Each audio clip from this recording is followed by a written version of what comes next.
ओम शांति। कल मुझे कोई भाई पूछ रहे थे कि जैसे योग बहुत अच्छा लगता है, योग करते हैं तो बिल्कुल मैं बिंदी बाबा बिंदी पूरा समाये रहते हैं, लवलीन रहते हैं। लेकिन फिर जब परिस्थिति आती है ना, तो फिर दोनों बिंदी गायब हो जाती है। फिर परिस्थिति में पता चलता है कि अच्छा लोभ तो है, अच्छा मोह तो है, अच्छा दुख तो हो रहा है। तो फिर संशय आता है। उन्होंने ये शब्द कहा कि संशय आता है कि हम जो कर रहे हैं वो ठीक कर रहे हैं या नहीं कर रहे हैं, या फिर ठीक कर रहे हैं तो ऐसा क्यों हो रहा है ना।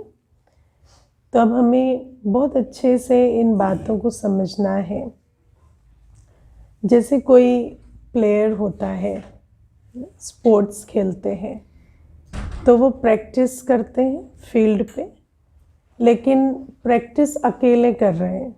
उस समय पर बाकी प्लेयर्स नहीं हैं, उस समय पर जो अचानक आने वाली बातें नहीं हैं। तो वो प्रैक्टिस कर रहे हैं और उनको लग रहा है मैं बहुत अच्छा परफॉर्म कर रहा हूँ। लेकिन फिर जब फील्ड पे जाते हैं और फिर वो शुरू होता है खेल, तो वहाँ पर बहुत सारी ऐसी बातें आती हैं जो पहले प्रैक्टिस सेशन में नहीं पता थी। लेकिन अब प्लेयर सोचने लगे कि मैंने तो इतनी प्रैक्टिस की, अब ये क्या हो रहा है, तो फिर वहाँ तो उसका कॉन्फिडेंस लूज़ हो जाएगा ना। तो उसको पता होना चाहिए कि हाँ, मैंने प्रैक्टिस की है, उसका बल मेरे पास है। अब मुझे इस एक बात का सल्यूशन लेना है। ये जो 4 नई बातें आई, लेकिन ओवरऑल तो मुझे बाकी 80% तो आइडिया है ना कि मैं क्या कर रहा हूँ, क्या करना है। तो ऐसे ही जब हम योग में बैठते हैं तो उस समय परिस्थितियाँ नहीं होती। उस समय हम स्थिति बनाते हैं, फिर हम परिस्थितियों के बीच जब अप्लाई करते हैं तो उसमें संशय नहीं आना चाहिए, क्योंकि कॉन्फिडेंस लूज नहीं होना चाहिए। हमें मालूम है, हमने अभ्यास किया है।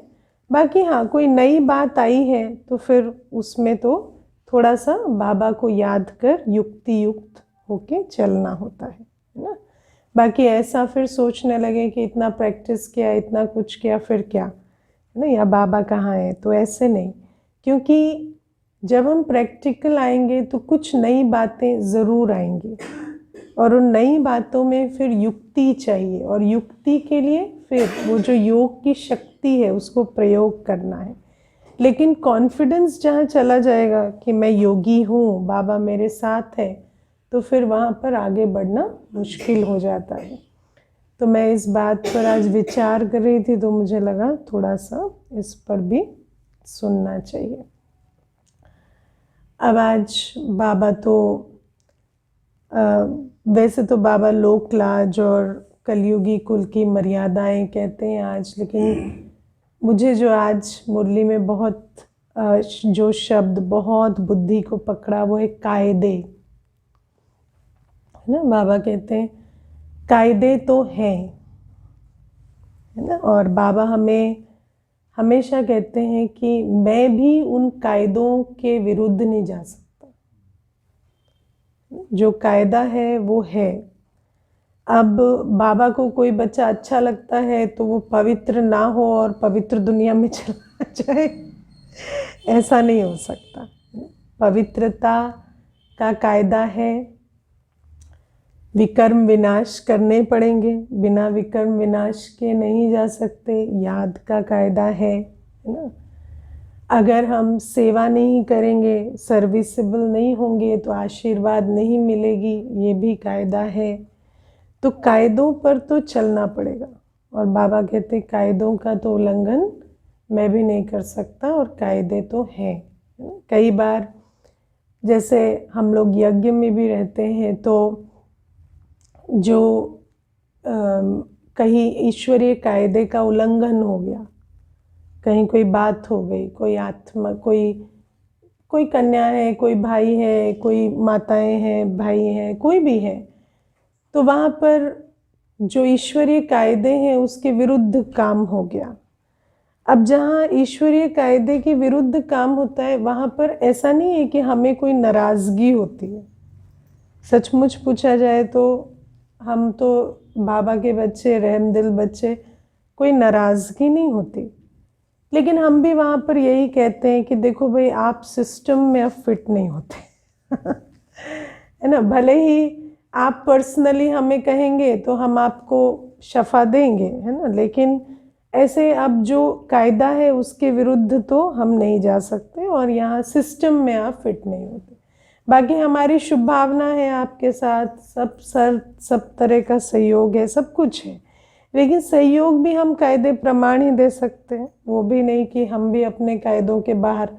तो हर चीज़ में भावना अलग बात है और कायदा अलग चीज़ है। जैसे हम कई बार वो कहानी सुनाते हैं कि वो जो भाई था जो 4 चम्मच, है ना, शराब छोड़ नहीं सका रोज़ की, फिर उसको जब वतन में बाद में इमर्ज किया तो वतन में बाबा ने उसको देसी घी का भोग बनवा कर भी खिलाया, क्योंकि बच्चा देसी घी का भोजन खाता था। तो बाबा ने इतना भी प्यार रखा कि देसी घी का ही सब कुछ बनवाया और उसको भोजन स्वीकार कराया। लेकिन पद तो नहीं दे सकता ना बाबा, क्योंकि वो कायदा नहीं है ना। और बच्चा रोया भी कि बाबा मैंने आपकी सुनी नहीं और पद नहीं मिलेगा। आंसू बाबा ने पोंछे भी, लेकिन बाबा आंसू पोंछ सकता है लेकिन पद तो नहीं दिला सकता अगर कायदों का पालन नहीं किया है। तो ये जो भावना, एम्पथी, ये सब कुछ अलग, पर जहाँ कायदों का उल्लंघन होगा वहाँ हम भी ज़्यादा कुछ कर नहीं सकेंगे। जब बाबा ही कुछ कर नहीं सकता तो कोई मनुष्य क्या करेगा, है ना। और मुझे याद है एक ऐसी बात पर कोई कायदे का उल्लंघन हुआ, फिर उस आत्मा ने बहुत कहा मैं रिक्वेस्ट करती हूँ, मैंने कहा the ball is not in my court मेरे हाथ में होता तो हम करते ना। जब कायदे का उल्लंघन होता है तो हम कुछ नहीं कर सकते। हम आपको यज्ञ में भी कुछ आगे नहीं बढ़ा सकते, और बाकी बात है पद की या सत्युग के भाग्य की, वो तो फिर सृष्टि के नियमों अनुसार भी हम आगे नहीं बढ़ सकेंगे। इसीलिए ज्ञान युक्त चलन, है ना, पवित्र बनना, बाबा की याद। बाबा ने आज भी कहा कि रात को जागकर भी तुम्हें विकर्म विनाश करने ही पड़ेंगे, और अंत मते सोगति का कायदा है ना। अगर अंत पवित्र नहीं बने हैं, विकर्म विनाश नहीं किए हैं, तो अंत मते सोगति कैसे होगी, है ना। आप सोचो कोई कंपनी है, उसने पूरे साल बहुत प्रॉफिट कमाया लेकिन अंतिम क्वार्टर में बहुत लॉस हो गया, तो उसका जो एनुअल स्टेटमेंट है उसमें तो फाइनली वो लॉस में ही दिखाई जाएगी ना। कितनी बड़ी चीज़ है ये, देखो, है ना। उसने 3 क्वार्टर में प्रॉफिट कमाया लेकिन 4th क्वार्टर में इतना लॉस कर दिया कि फाइनली अगर आप उसका पूरे साल का स्टेटमेंट दिखाएंगे तो यही पता चलेगा कि ये कंपनी लॉस में चल रही है। तो इसी प्रकार से बाबा कहते हैं अंत मते सोगति है। हम अंतिम स्थिति से हमारा कल्याण होगा और अंत में हमारी सारी धारणाएं चैलेंज होंगी। हम कितने पवित्र हैं, कितने योगी हैं, सब कुछ चेक होगा, क्योंकि 5 तत्व प्रकृति के और 5 विकार, ये सब सारी चेकिंग टेस्टिंग सब हो जाएगी, है ना। तो इसीलिए अगर भय है तो 5 तत्वों का आक्रोश तो सह नहीं सकेंगे। अगर आकर्षण है तो 5 विकारों का जो तांडव होगा वो नहीं सह सकेंगे। तो इसीलिए ये जो आत्मा के अंदर जितने भी इम्प्योरिटी है उसको तो साफ करना ही पड़ेगा। तो ये बाबा आज कायदों की बात करते हैं और बाबा बहुत अच्छे से समझाते हैं कि किसी भी कारण से कायदों का उल्लंघन नहीं होना चाहिए, और हम ब्राह्मण बच्चे हैं, हमें समझ आई है, ज्ञान मिला है कि बाबा क्या कहता है और भाग्य बनाने की विधि क्या है वो हमें समझ आई है। इसीलिए कोई भी बात हमें रोके नहीं। जो भी बातें आती हैं, बातें तो आएंगी, बातों की दुनिया में बातें नहीं आएंगी तो क्या आएगा, है ना। लेकिन उन सब के बीच हमें अपने लक्ष्य को भूलना नहीं है, समझ कर चलना है। हम जो कर रहे हैं अपने लिए कर रहे हैं, है ना। आज बाबा कहते हैं कलयुगी कुल की मर्यादाएं और लोक लाज, है ना। तो दुनिया में भी कहते हैं सबसे बड़ा रोग क्या कहेंगे लोग, है ना। सबसे बड़ा रोग क्या कहेंगे लोग। लेकिन उससे भी बड़ी बात है कि सबसे बड़ा रोग क्या कहेंगे लोग तो ठीक है, लेकिन फिर व्यक्ति कहता है दूसरे की मत सुनो, अपने मन की करो। तो मन कौन सा तुम्हें बहुत सही पथ पर लेकर जा रहा है ना। तो इसीलिए दूसरे की नहीं सुननी है ये तो समझ आता है, पर सुननी किसकी है वो भी समझ आए, है ना। अगर सिर्फ एक पार्ट पक्का किया कि किसी की नहीं सुननी है तो भी बहुत मुश्किल हो जाएगी, क्योंकि मैंने इस चीज़ को ज्ञान मार्ग में चलते हुए रियलाइज़ किया कि कई बार वो कहते हैं ना half knowledge is very dangerous. तो ये जो आधा ज्ञान है ना ये बड़ा खतरनाक हो जाता है कि आपने ये तो सीख लिया कि किसी की नहीं सुननी है, लेकिन ये नहीं सीखा किसकी सुननी है ना। तो ईगोलेस की जगह शेमलेस बन गए हैं, है ना। तो ये भी एक मैं इस पे पहले भी क्लास करा चुकी हूँ, और ये देही अभिमानी की जगह एकदम ही बेशर्म बन के घूम रहे हैं। तो ये भी हमने अनुभव किया, और इसीलिए half knowledge is very dangerous. तो जब हम मुरली भी सुनते हैं तो मैंने देखा है कि आत्मा अपने संस्कारों के फिल्टर से मुरली सुनती है। तो कई बार ये तो सुन लेती है कि किसी की नहीं सुननी है, लेकिन श्रीमत पे चलना है या भगवान की सुननी है वो नहीं समझ में आता, है ना।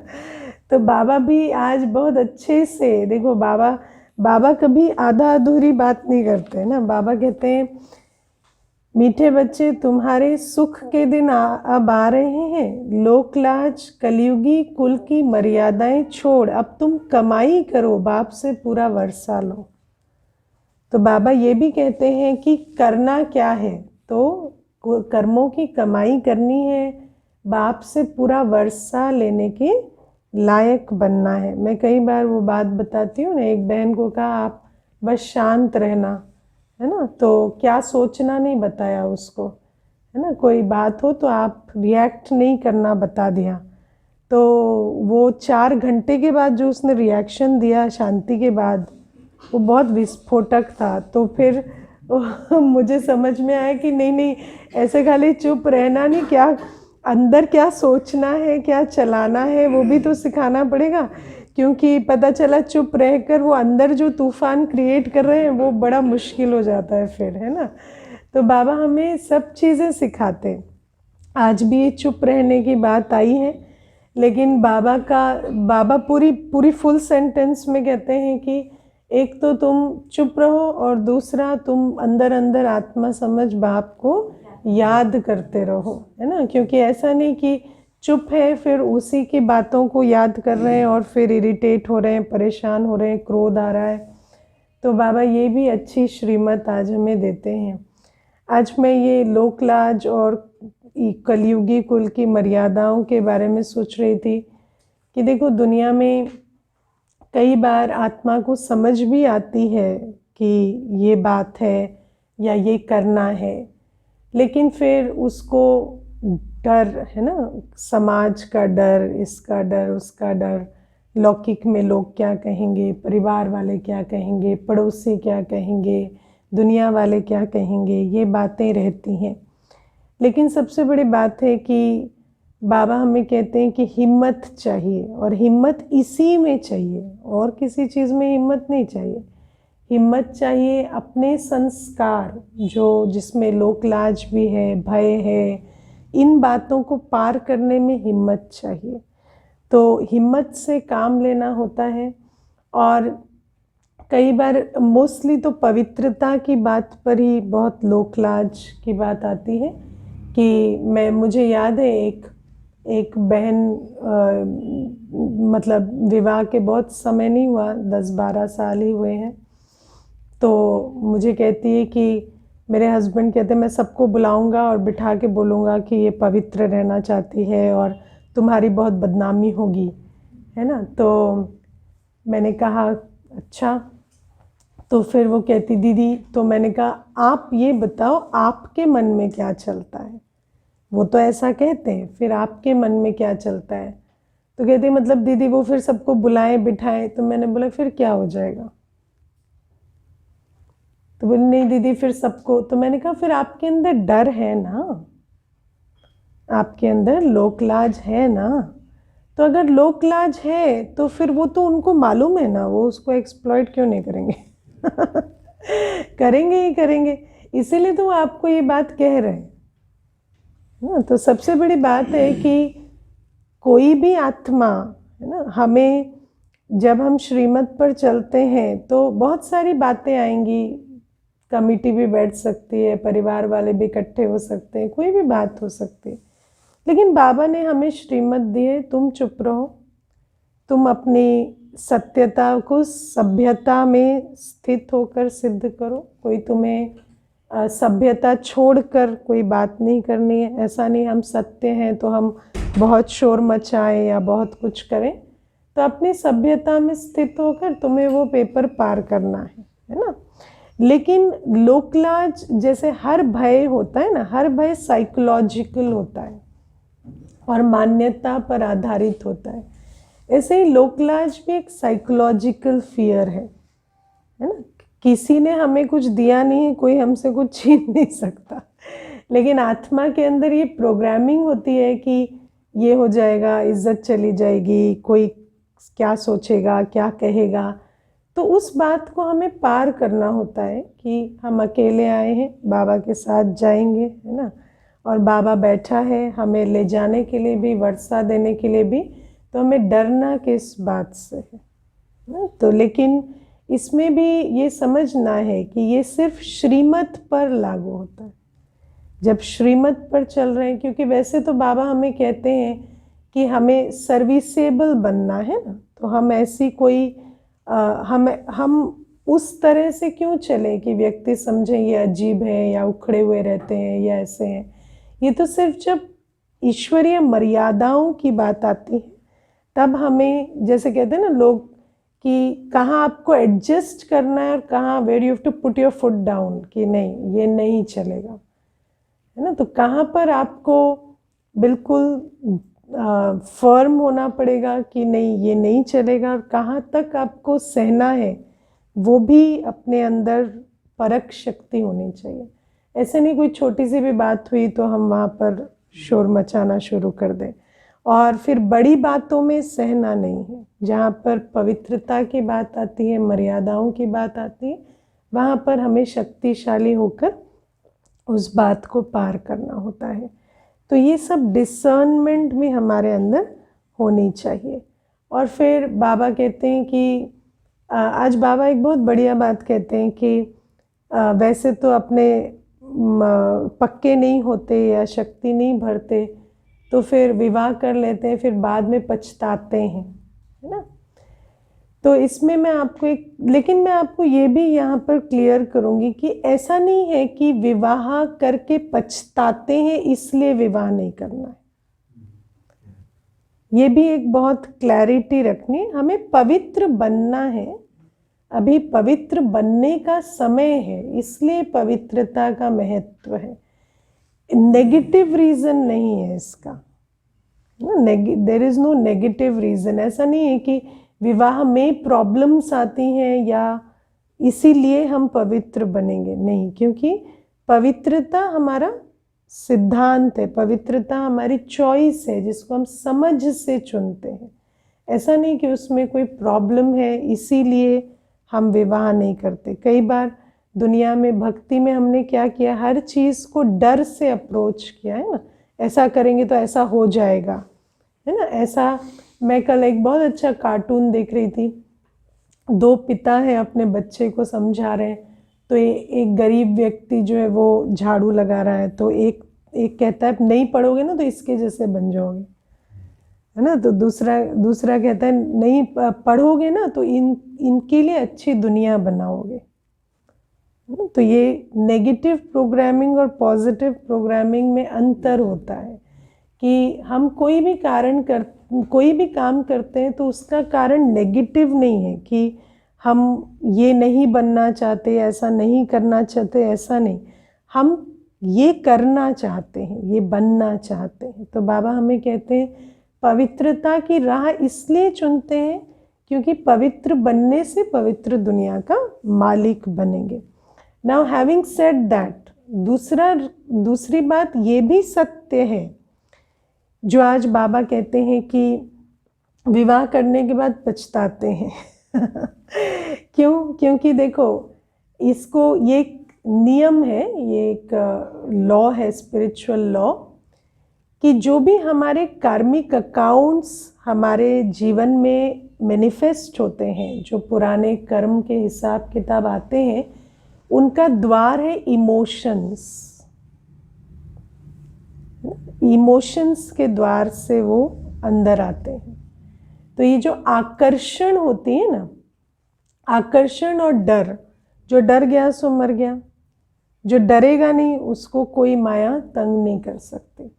तो ये इमोशंस जो स्ट्रॉन्ग इमोशन है, अट्रैक्शन और फियर, तो अट्रैक्शन एक बहुत बड़ा द्वार होता है कार्मिक सेटलमेंट के आने का। ये भी एक सिद्धांत है, इसको हम कभी भूले नहीं। जहाँ आपको आकर्षण होती है, विंटर में आइसक्रीम देख के आकर्षण होती है, क्यों? क्योंकि गला खराब होने का टाइम आ गया है। है ना। तो हर चीज़ जो हमें बुद्धि विवेक के विपरीत आकर्षित करती है ना, आपको पता है कि ये ठीक नहीं है पर आकर्षण हो रही है, और ईश्वरीय बुद्धि मिलने के बाद ये जो आकर्षण होती है, ये फलाना अच्छा लग रहा है, वो अच्छा लग रहा है, वो सुंदर है, वो खूबसूरत है, वो बहुत अच्छा चरित्रवान है, ऐसे भी आकर्षण होती है। तो ये जो सारी आकर्षण होती है, ये कार्मिक सेटलमेंट की बिगनिंग होती है, और इस सिद्धांत को कभी नहीं भूलना। इसीलिए ये जो अट्रैक्शन होती है ना वस्तु, व्यक्ति और वैभव के प्रति, कोई चीज़ अच्छी लग गई तो लगेगा कि ये जो व्यक्ति है ना, ये मुझे ये चीज़ दिला सकता है, फिर बाबा को छोड़कर उस व्यक्ति के चक्कर में पड़ जाएंगे। मैं कल एक माता मुझे कह रही थी कि मेरी जीवन अच्छी चल रही थी, सब ठीक था, युगल नहीं थे, फिर भी सब ठीक था, है ना, सब कुछ अच्छा चल रहा था, काम भी था, धन भी कमा रहे थे, सब कुछ हुआ। एक व्यक्ति के आकर्षण में आने के बाद वो जो बुद्धि मेरी बिगड़ी है, उसके बाद वो जो धोखे का अनुभव हुआ, अब मेरी मेंटल इंस्टेबिलिटी इतनी ज़्यादा है कि मैं ना कमा पा रही हूँ, ना कोई काम धंधा कर पा रही हूँ, ना कुछ कर पा रही हूँ, और जो रिस्पॉन्सिबिलिटीज़ हैं वो तो है ही। तो उनके साथ मुझे अब रियलाइज़ होता है कि मैंने पिछले 3-4 वर्षों में अपनी बुद्धि और अपनी मानसिक स्थिरता कैसे खो दी। तो आप देखो कि छोटी सी बात है, कोई कार्मिक सेटलमेंट आता है, कई बार चला भी जाता है, जैसे इस केस में चला गया, लेकिन वो जो आकर्षित होकर जो पाप कर्म हम बना देते हैं, मोह जोड़ लेते हैं या आदतें खराब कर लेते हैं, वो सारी बातें रह जाती हैं और वो कार्मिक सेटलमेंट बहुत समय तक चलता है। और सबसे बड़ी बात है ब्राह्मण बच्चों के लिए, ये तो मैं दुनिया की माता की बात बता रही हूँ, लेकिन ब्राह्मण बच्चों के लिए जिनको संगम युग के समय का महत्व पता है, वो भी अगर ये माया के खेलों में पड़ जाए तो फिर बताओ ईश्वरीय कार्य कौन करेगा और जीवन कौन लगाएगा। और है ना, क्योंकि हम ही तो कार्य को करने वाले हैं ना, हमारी जीवन लगने से, हमारा समय संकल्प से सृष्टि परिवर्तन होता है। तो हाँ, वो अलग बात है कि दुनिया में लोग ये खेल करते हैं, निकलते हैं, फिर कहते हैं हमने ना शिक्षा ली, है ना, कहेंगे हमने सीखा, हमने ये गिरावट हुई तो हमने उससे सीखा। नहीं, हमें नहीं सीखना है ऐसे, हमें बाबा की वाणी से सीखना है। हमें ऐसे अनुभवी नहीं बनना है। वो जो दुनिया के अनुभवी होते हैं ना, वो कोई अच्छे अनुभवी नहीं बनते। दुनिया में जो अनुभव मिलता है वो कोई अच्छा अनुभव नहीं मिलता। दुनिया में अनुभवी बन भी जाते हैं ना तो उसके दाग रह जाते हैं, रजिस्टर खराब होता है। इसलिए बाबा हमें कहते हैं तुम्हें इस प्रकार से अनुभवी नहीं बनना, तुम्हें बाबा की श्रीमत से समझ लेना है कि जहाँ विकारी आकर्षण हुई, जहाँ पर भी लोभ आया, लोभ माना व्यक्ति के चक्कर में पड़ जाएंगे, वस्तु के चक्कर में पड़ जाएंगे। हमें किसी के चक्कर में नहीं पड़ना है। कोई भी जो चीज़ मुझे मिलनी होगी, जो ड्रामा में है और जो बाबा को लगता है ज़रूरी है, वो आएगी ही आएगी। उसके लिए मुझे किसी के पीछे नहीं पड़ना है, मुझे किसी वस्तु के पीछे नहीं भागना है, मुझे कोई किसी व्यक्ति को अपना सोर्स नहीं समझकर चलना है। इन बातों को बहुत अच्छे से समझना है कि ये जो आकर्षण जब होती है तो आकर्षण का कारण कार्मिक सेटलमेंट का बुलावा हो रहा है, और फिर वो कार्मिक सेटलमेंट बहुत जल्दी दिखाई भी दे जाता है। वो कार्मिक सेटलमेंट दिखाई भी देता है और फिर बाबा कहते हैं कि फिर पछतावा होता है। और पछतावा क्यों होता है? क्योंकि जानते बूझते जब आग में कूद जाते हैं तो बुरा तो लगता है ना। और फिर बार बार सुनाई देता है कि बाबा ने इतनी बार वार्निंग दी थी, इतनी बार कहा था, इतनी बार कहा था, फिर ये क्या हुआ, है ना। तो इसको बहुत अच्छे से समझना है। मैं आपको एक अनुभव की बात बताती हूँ। जब मैं शुरू में सेवा करने लगी तो क्या होता है, आपको ऐसे अपने अंदर निमित्त भाव तो नहीं होता है ना, या कोई वैसे सेवाधारी की भावना नहीं होती है। जैसे हम लौकिक में बातचीत करते हैं, ऐसे ही लौकिकता में ही सेवा भी शुरू हो जाती है। लगता है जैसे बातचीत करना है, किसी को संबंध संपर्क में लाना है, इसी प्रकार से सोच के चलते हैं शुरू में।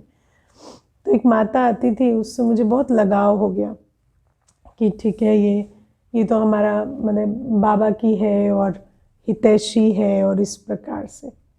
फिर बाद में वही जहाँ पर आकर्षण होगा, लगाव होगा, वहाँ पर तो फिर कार्मिक सेटलमेंट आएगा ना। तो फिर वहाँ पर मन मुटाव हुआ, बहुत तनाव हुआ, खिटपिट हुई, अलग हुआ। फिर वो जब गई तो बहुत समय मैं बाबा के पास बैठकर बड़ी दुखी हुई। तो मैंने बाबा को कहा, बाबा मैं तो आपकी श्रीमत पे चल रही थी, सेवा कर रही थी, और मुझे दुख क्यों होना चाहिए? मुझे तो दुख नहीं होना चाहिए। तो बाबा मुझे कहता है, हाँ तो तुम श्रीमत पर चल रही थी तो तुम्हें दुख क्यों हो रहा है, तुम बताओ, है ना। तो श्रीमत पर चल रही थी तो दुख क्यों हो रहा है? तो फिर मेरे को आया कि नहीं, शायद श्रीमत पर नहीं चल रहे थे, दुख तो तभी होगा ना। तो फिर मुझे समझ में आया कि जब हम किसी भी आत्मा से, वस्तु से, वैभव से एंगेज करते हैं तो जो हमारा फाउंडेशन है वो बड़ा ज्ञान युक्त होना चाहिए। क्योंकि जहाँ बीज बोने में गलती हो जाती है ना, वहाँ वृक्ष सही नहीं निकलेगा, है ना। तो जो बाबा ने हमें न्यारा और प्यारा सिखाया है ना, संबंध काम, लोभ, मोह, अहंकार के आधार से नहीं, हमेशा न्यारा और प्यारा। संबंध के बीज में ही न्यारापन होना चाहिए। शुरू से वो दृष्टि वृत्ति में ये एकदम पक्का हो कि आत्मा और मेरा बाबा, ये आत्मा और मेरा बाबा। क्योंकि संबंधों में फंसना बहुत इजी होता है। बात सिर्फ काम की नहीं है। कई बार कहेंगे ऐसा कुछ इच्छा नहीं है पर अच्छा लगता है, अच्छा लगता है, इनके साथ बात करना अच्छा लगता है, इनके साथ बैठना अच्छा लगता है, ये अच्छे लगते हैं। लेकिन हमें कोई अच्छा नहीं लगना चाहिए। बुरा भी नहीं लगना चाहिए और अच्छा भी नहीं लगना चाहिए, है ना। बाबा कहते तुम बाबा के हो, तुम्हें बाबा अच्छा लगता है तो सब अच्छे। बाकी ये बड़ी सूक्ष्म चेकिंग है, क्योंकि जहाँ पर फिर फंस जाते हैं, फिर बाबा कहता पछतावा होता है, क्योंकि आत्मा को ज्ञान तो सारा है ना, फिर बहुत पछतावा होता है। और आपने तो पता नहीं पछतावा देखा या नहीं, मैंने तो आत्माओं की यात्रा में पछतावा देखा। जो बाबा के ज्ञान में चल के समझ बूझ कर फिर फंस जाते हैं ना, बहुत पछताते हैं। और वो पछतावा हृदय विदीर्ण करने वाला पछतावा होता है। एक बहन तो ऐसे पकड़ पकड़ के रोती थी ना, उसका वो रोना देखकर ऐसा लगता था कि सचमुच कितना पछतावा होता है। लेकिन वही बात है, कायदे के विरुद्ध जो जाता है उसको कोई शफा नहीं दे सकता। भल हम सहानुभूति दे देंगे, भल हम उनको सपोर्ट दे देंगे, शुभ भावना दे देंगे, लेकिन फिर भी जो कर्म किया है वो टलता नहीं, कोई नहीं टाल सकता उसको, वो भोगनी ही पड़ती है। और मानसिक भोगना तो इतनी पीड़ादायक होती है कि बात मत पूछो, है ना। जब आत्मा जानती है कि जानबूझ के कुएं में कूद गए तो बहुत मुश्किल होता है। तो बाबा ये सारी बातें हमें आज समझाते हैं, और मुझे ये बिट बहुत अच्छा लगा। और हमें समझना है कि देयर इज़ अ रीज़न, हम जब बाबा के बने तब बने। हमारी जो भी कर्म कहानी रही, उस हिसाब से हम जब बाबा के पास ड्रामा में हमें आना था, हम आ गए, और जो उस समय समझना था वो समझ लिया। जब समझ लिया तो अब समझ के विरुद्ध कार्य नहीं करना, है ना। क्योंकि पछतावा तब होता है जब समझ के गलत काम करते। जब समझ नहीं होती है तो फिर भी सोच लेंगे ड्रामा में था, ये था। लेकिन जब समझ बूझकर काम करते हैं ना, तो फिर हम ये नहीं कह पाएंगे ड्रामा में था, क्योंकि मालूम है कि ड्रामा में नहीं था, ये ड्रामा मैंने बनाया है। तो ड्रामा में कुछ चीज होना और ड्रामा बनाने में बहुत अंतर है ना। ड्रामा, हमें कोई चीज ड्रामा में थी, मतलब वो मुझे पता नहीं थी, हो गई। लेकिन जब पता होकर वही काम करते हैं तो वो ड्रामा में नहीं है, वो ड्रामा हम बना रहे हैं। और जब हम कोई ड्रामा बनाते हैं तो उसमें पछतावा होता है। तो इसलिए बहुत अच्छे से इन कर्म की गति को समझकर चलना है। और बाबा आज हमें, जो लोग, बाबा कहते हैं ना, कई गरीब होते हैं, कर्ज लेकर भी विवाह करेंगे, सब कुछ करेंगे। क्यों करेंगे? क्योंकि दुनिया में, समाज में इम्पोर्टेंट है ना। कई बार मैंने देखा व्यक्ति शादी करता है, डिवोर्स हो गया, फिर दूसरी, फिर तीसरी। क्यों? क्योंकि समझता है कि ये कोई सामाजिक सोशल स्टेटस वाली भी बात है। कहते सिंगल को ना समाज में एक्सेप्टेंस नहीं है। सिंगल, डिवोर्स होना, सिंगल होना, तो ये सब जो लेबल्स है इनमें नहीं जाना है ना। कई बार बहुत सारे कारण, आप देखना, बहुत सारे काम दुनिया में इसलिए होते हैं कि दुनिया में क्या कहेंगे, या किसको अच्छा लगेगा, किसको नहीं लगेगा, कोई बदनामी हो जाएगी।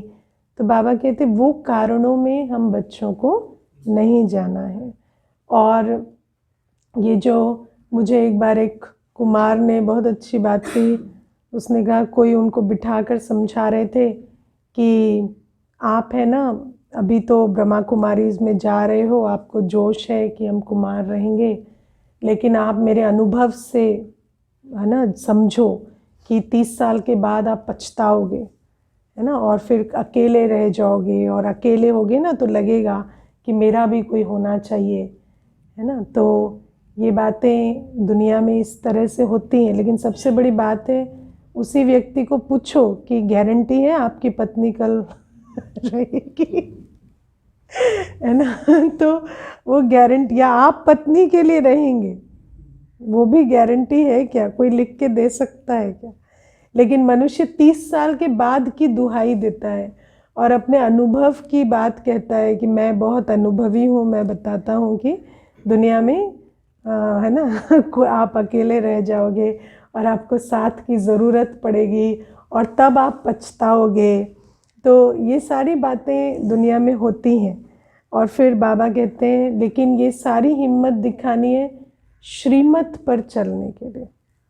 ये कोई अपनी मन की करने की बात नहीं है कि हमें ये अच्छा नहीं लगता हमें, क्योंकि भगवान का साथ है तो हमें डरना नहीं है। कई बार व्यक्ति सोचता है ना हम इनकी बात ना सुने फिर कुछ हो जाए तो क्या, लेकिन यहाँ समझना है कि ये कोई हम अपनी मर्जी का नहीं कर रहे हैं, कोई मन मत पे नहीं चल रहे हैं कि कल कुछ हो जाएगा तो व्यक्ति के पास जाना पड़ेगा।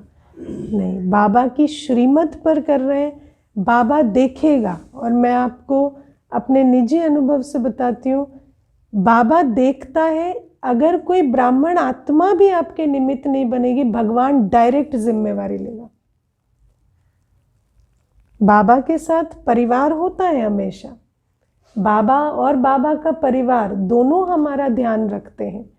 लेकिन मान लो अगर परिवार भी आपका साथ नहीं देगा ना, अगर हिसाब किताब इतना कड़ा ब्राह्मण परिवार के साथ भी हुआ तो भी बाबा डायरेक्ट आपका साथ देगा। लेकिन अपने आप से मुझे पूछना है कि सचमुच मैंने श्रीमत पर चलकर है ना अपना भाग्य बनाया है, या मन में कुछ और है और ऊपर से श्रीमत पर चल रहे हैं।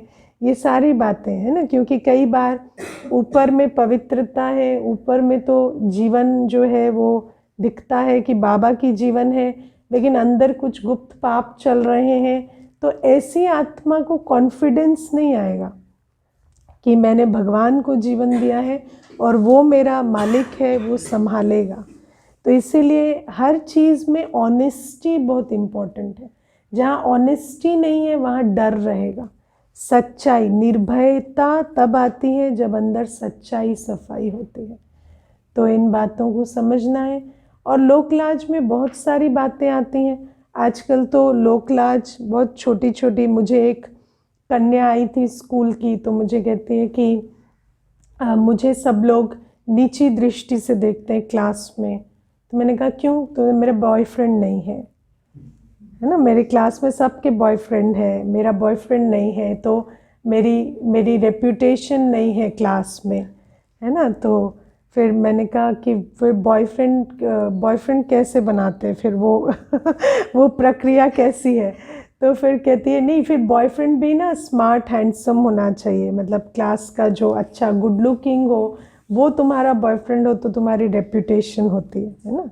तो ये जो सारी बातें आजकल छोटे छोटे स्कूल से ही शुरू हो जाती है कि लोकलाज कैसी होती है कि पीयर प्रेशर, और तुम्हें ग्रुप में इंक्लूड नहीं करेंगे और ऐसे नहीं करेंगे। और फिर यही बातें आगे चल के भी चलती हैं कि कोई आप पर फिदा नहीं है, आकर्षित नहीं है तो फिर आपके अंदर कुछ कमी है, कुछ वैल्यू कम है आपकी, या कोई आपको पूछता नहीं है तो शायद आप में कोई गलती है, आप में कोई कमी है। तो बाबा कहते हैं इन बातों में को समझ कर चलना है कि अगर कोई हम पर बुरी दृष्टि नहीं डालता, अगर कोई हमें नहीं पूछता, तो हमारे पिछले कर्म बहुत अच्छे है ना। समझते हो इस बात को? ये समझने की बात है। अगर कोई मेरे पे बुरी दृष्टि नहीं डालता, अगर किसी को मेरे से लगाव नहीं होता, तो बहुत अच्छी बात है, मेरा कर्म बहुत अच्छा है ना। जो चीज़ मुझे बाबा के नज़दीक लेकर जाए वो बड़ा श्रेष्ठ कर्म है ना। तो अगर कोई कहे कि आपको कोई नहीं मिला तो आप भगवान के बन गए, तो बहुत अच्छा हुआ ना, कोई नहीं मिला तब तो भगवान के बन गए। नहीं तो क्या होता, उस कोई के बनते और फिर वही कार्मिक सेटलमेंट शुरू हो जाता। वो बात और है, कोई कार्मिक सेटलमेंट को सहता है, कोई पतंग हो जाता है, कुछ भी होता है, लेकिन रिलेशनशिप में कार्मिक सेटलमेंट तो होता है। पतित मनुष्य के साथ इजी तो कुछ नहीं होता है ना, एडजस्टमेंट तो होती ही है। तो बाबा हमें इस बात को बहुत अच्छे से समझाते हैं। और बाबा आज हमें दो बातें और कहते हैं, एक तो नींद है ना, कि रात को जाग कर याद करो, और बाबा कहते हैं उससे तबीयत खराब नहीं होगी, है ना। जिसको भी ये भ्रम है कि रात को जगने से तबीयत खराब हो जाएगी, अगर रात को जग के मोबाइल देखने से तबीयत खराब नहीं हो रही है ना। आजकल तो आप सोचो लोग 2-2, 3-3 बजे तक मोबाइल देख रहे हैं, है ना। वो कंटेंट देख रहे हैं जो शरीर आत्मा दोनों के लिए खराब है, तो भी जिंदा चल रहे हैं, भले ज़ॉम्बी बन रहे हैं, जो भी हो रहा है, पर प्राण तो उससे भी नहीं निकल रहे। तो फिर अगर बाबा को याद करेंगे, शक्तिशाली याद जिससे आत्मा की उन्नति होती है, ताकत बढ़ती है, तो बीमार कैसे हो जाएंगे। ये तो घुट्टी है ना, जिससे ठीक होंगे, जिससे स्वस्थ होंगे। तो बाबा कहते ये नहीं घबराओ कि तुम रात को उठ के बाबा को याद करेंगे तो तबीयत खराब हो जाएगी, है ना।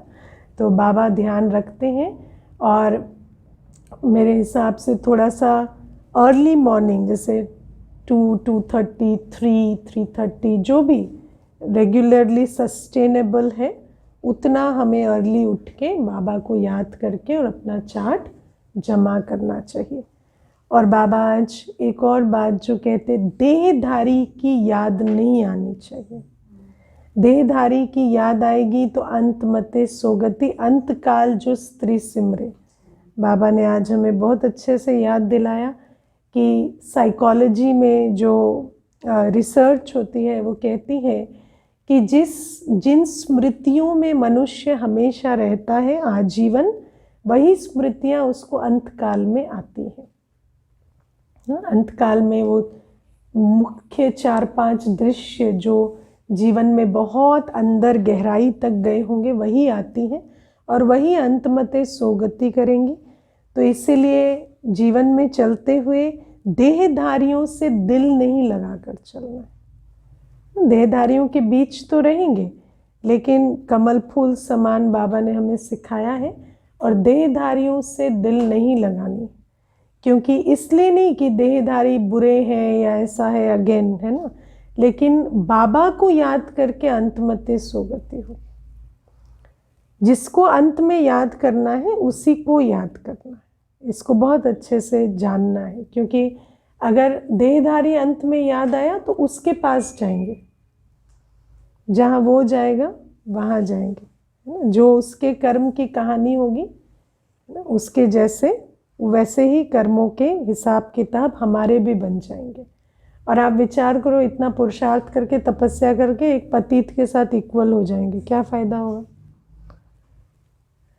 तो बाबा कहते हैं कि, और वो भी अगली बार पहचानेगा भी नहीं कि आपने इतना त्याग उसके लिए किया, कि राज्य भाग्य खो दिया, है ना, फिर पता चला कि तो बाबा कहते हैं कि इसीलिए ये जो अंतमते सोगति को अच्छे से समझ के अंतकाल जिसको सिमरेंगे उसके पास जाएंगे, ये नियम को समझ के चलना है। और आज बाबा हमें कहते हैं कि स्नेह के सागर के हम बच्चे हैं, तो हमें स्नेह स्वरूप हो जाना है। बाबा कहते हैं ना, हमेशा प्यार का सबूत है समान बनना। तो जिससे प्यार होता है उसके समान बनते हैं। तो बाबा स्नेह का सागर है, तो हम बाबा के हैं, तो हमें सदा स्नेह स्वरूप रहना है। अकेले में, भीड़ में, अनजानों के साथ, जानने वालों के साथ, कर्म करते, अकेले बैठे, हमेशा स्नेह स्वरूप रहना है। क्योंकि हमारी स्नेह की अवस्था से स्नेह की सृष्टि बन रही है। हमारे जो थॉट्स हैं ये सृष्टि परिवर्तन का आधार है। हमारी स्थिति सृष्टि परिवर्तन का आधार है। इसीलिए बाहर कितना भी बड़ा कारण हो, किसी आत्मा के शब्द व्यवहार कितना भी बड़ा कारण बने, मुझे अपने स्नेह को ब्लॉक नहीं करना है। क्योंकि मुझे अपनी पहचान है, अपने लक्ष्य की पहचान है, इसका उससे कोई लेना देना नहीं है ना। मुझे समझ आता है कि मेरी स्नेह स्वरूप स्थिति से स्नेह की सृष्टि बन रही है, तो मुझे किसी के भी व्यवहार को, कर्म को देखते हुए अपनी स्नेह को ब्लॉक नहीं करना है। मेरा फ्लो ऑफ लव कंटिन्यूअस रहे, क्योंकि दाता जब देना नहीं छोड़ रहा तो हमारी एनर्जी में क्यों चेंज आए। वो दे रहा है और वो स्नेह की शक्ति हमारे नैनों से, वाइब्रेशन से, हर तरह से प्रवाहित सदा होती रहे। उसमें कोई आत्मा या कोई व्यवहार, कोई भी ब्रेक न लगा सके। ये ज्ञान स्वरूप अवस्था की बात है और समझने की बात है कि हमारी स्नेह स्वरूप स्थिति स्नेह की सृष्टि बना रही है ना। और सबसे बड़ी बात है, हम लोग जब छोटे थे तो घर वाले कहते थे ना, ऐसे मुंह चिढ़ाओगे तो तुम्हारा ही मुंह ऐसा हो जाएगा, है ना। उसको मुंह चिढ़ा रहे हो पर तुम्हारा ही मुंह ऐसा हो जाएगा। तो ये भी क्या है कि दूसरे को देखते हैं, दूसरे के कर्म देखते हैं, अपनी एनर्जी को ब्लॉक करते हैं, लेकिन अपने चेहरे का क्या हो रहा है, अपनी चलन का क्या हो रहा है। हम फरिश्ता बनने की जगह कुछ और ही बनते जा रहे हैं, है ना। तो हमें, और बहुत कोशिश भी कर लेंगे तो भी विश्व परिवर्तन तो सिद्धांतों के अनुसार होगा ना। ऐसे जबरदस्ती तो किसी को डांट डपट के विश्व परिवर्तन नहीं हो जाएगा। तो बाबा कहते हैं कि इसीलिए हमेशा सिद्धांत को समझ के चलना है कि हम जो स्थिति बनाएंगे वो हमारा भाग्य बनाएंगे। और बाबा ने मुझे निमित्त बनाया है तो मेरी स्नेह की स्थिति से स्नेह की सृष्टि बनेगी। और बाबा आज कहते हैं कि परेशानियों से घबराओ नहीं, विघ्नों से घबराओ नहीं, वो तुम्हें आगे बढ़ाने आते हैं। विघ्नों से नहीं घबराने वाले, उनको पार करने वाले शक्तिशाली बनते हैं। तो विघ्नों के साथ जो हमारा संबंध है उसको परिवर्तन करना है ना। ये सोचने की बजाय कि मुझे रोकने आते हैं, ये मुझे शक्तिशाली बनाने आते हैं, ये समझकर चलना है। कोई भी बात आई है तो कुछ सिखा के जाएगी ना। बताया ना, विघन को इनवाइट नहीं करना है, ड्रामा बनाना नहीं है, लेकिन जो बना हुआ है वो बहुत अच्छा बना हुआ है, वो सिखाने के लिए बना हुआ है। वहाँ पछतावा नहीं है, वहाँ लर्निंग है, वहाँ लर्निंग है। तो जब हम कोई चीज़ जानबूझ के विघन लाते हैं तो वहाँ लर्निंग नहीं होती, वहाँ पछतावा होता है। और जब हम श्रीमत पर चलते हैं और कोई बात आ रही है पुराने पास्ट अकाउंट की और श्रीमत से उसको पार करते हैं तो हम अनुभवी बनते हैं, हमारे अंदर कॉन्फिडेंस आता है और हमारे को शक्ति भी भरती है। तो दोनों में बहुत अंतर है ना। ड्रामा बनाने में और बने बनाए ड्रामा को एक्सेप्ट करके श्रीमत के बल से उसको पार करने में, दोनों में अंतर है। और दोनों की प्राप्ति में भी बहुत अंतर है, क्योंकि अगर खुद से अपनी गलतियों से क्रिएट कर रहे हैं जानबूझ के तो बहुत पछतावा होगा, कोई सीखेंगे नहीं उससे, सिर्फ टूटेंगे, है ना। और अगर सचमुच श्रीमत पर है और पिछले पास्ट अकाउंट्स आ रहे हैं और उसको हम बाबा की शक्ति से, ज्ञान से पार कर रहे हैं तो शक्ति बढ़ेगी, अनुभवी बनेंगे और कॉन्फिडेंस भी आएगा कि बाबा मेरे साथ है। इस बात का भी अनुभव होगा कि बाबा कदम कदम पर साथ देकर हमें पार कराता है। ठीक है। ओम शांति।